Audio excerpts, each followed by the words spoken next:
नमस्कार शेतकरी मित्रांनो, शेतकऱ्यांसाठी अतिशय आनंदाची बातमी। नवीन वर्षामध्ये शेतकऱ्यांना सोन्याचे दिवस मित्रांनो, होय शेतकऱ्यांना आता सोन्याचे दिवस येणार। कारण का माहिती का, 16 जिल्ह्यातील शेतकऱ्यांना आता 75% पीक विमा वाटप सुरू होणार मित्रांनो। हे बघू शकता, हे बघा 16 जिल्ह्यातील शेतकऱ्यांना 75% पीक विमा वाटप होणार मित्रांनो। नेमकी आहे काय बातमी आणि आता कोणत्या जिल्ह्याचा पीक विमा वाटप होणार आहे, एकूण कोणते 16 जिल्हे आहे आणि या 16 जिल्ह्यातील शेतकऱ्यांना प्रति हेक्टर बागायतीसाठी किती मिळणार, ओलितीसाठी किती मिळणार, कोरडवाहूसाठी किती मिळणार, याच्यावर तर ए टू झेड माहिती आपण आजच्या व्हिडिओमध्ये बघणार मित्रांनो। पण त्याच्या अगोदर तुम्ही या चॅनलला नवीन आला असाल तर चॅनलला सबस्क्राईब करून ठेवा मित्रांनो। चला तर आता समोर बघूया। हे बघा मित्रांनो, ही वेबसाईट ओपन झाल्यानंतर इथं माहिती सांगितले, या 16 जिल्ह्यातील शेतकऱ्यांना 75% पीक विमा। कधी बातमी 1 जानेवारी 2024 मित्रांनो। हे बघा, महाराष्ट्र सरकारने राज्यातील जवळपास 16 जिल्ह्यातील शेतकऱ्यांना उर्वरित पहिला अगोदर 75% पीक विमा वाटप केला होता। काही जिल्ह्यांना 25% सुद्धा अगोदर मिळाला नाही मित्रांनो। आता या जिल्ह्यांसाठी सुद्धा आनंदाची बातमी।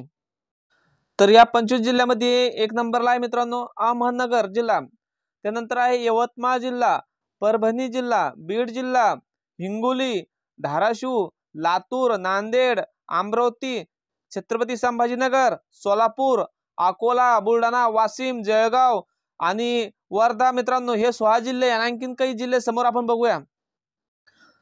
तर बीड जिल्हा मित्रांनो, बीड जिल्ह्यासाठी काय सांगितलं यांनी, हे बघा बीड जिल्ह्यातील सुमारे 8 लाख शेतकऱ्यांना हेक्टरी 29,000, हे बघा 29,000 रुपये पीक विमा मिळणार मित्रांनो। तर काही शेतकऱ्यांना 10,000 रुपये, तर काहींना 5,000 रुपये याप्रमाणे सुद्धा मिळणार। सगळं मिळणार मित्रांनो, कारण काय जमिनीची अट राहते, क्षेत्र राहते, सर्व गोष्टी यामध्ये असतात मित्रांनो। आणि त्यानंतर परभणी आणि नांदेड जिल्ह्यातील उर्वरित 75% पीक विमा शेतकऱ्यांच्या बँक खात्यात पोहोचण्यास सुरुवात झाली मित्रांनो। तर बीडमध्ये 15 जानेवारी पर्यंत पे आउट प्रक्रिया पूर्ण होणे अपेक्षित आहे, कारण की सर्वाधिक लाभार्थी बीड जिल्ह्यामध्ये। आपल्याला माहिती आहे सध्याला बीड जिल्ह्याचे कृषी मंत्री असल्यामुळे तिथे साहजिकच लाभार्थी संख्या सुद्धा जास्त असणार आहे। तर महाराष्ट्रात 5 विमा कंपन्या आपल्याला माहिती आहे मित्रांनो चालू आहे, त्यानुसार त्या 5 विमा कंपन्या लवकरच पे आउट सुद्धा करणार आहे।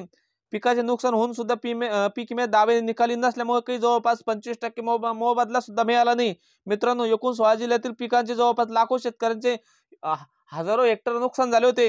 अद्याप शेतकऱ्यांना कसलाही रुपया मिळाला नाही। राजकारणी फक्त राजकारण करत मित्रांनो, पण आतापर्यंत शेतकऱ्यांना कसलाही रुपया मिळाला नाही। फक्त आता लोक मोठमोठे आश्वासन देण्यात आलेले, आता शेतकऱ्यांच्या खात्यात लवकरच पीक विम्याचे पैसे जमा होणार मित्रांनो 15 जानेवारी नंतर। माहिती कशी वाटली, चांगली वाटली लाईक करा, शेअर करा, सबस्क्राईब करा मित्रांनो। तोपर्यंत धन्यवाद।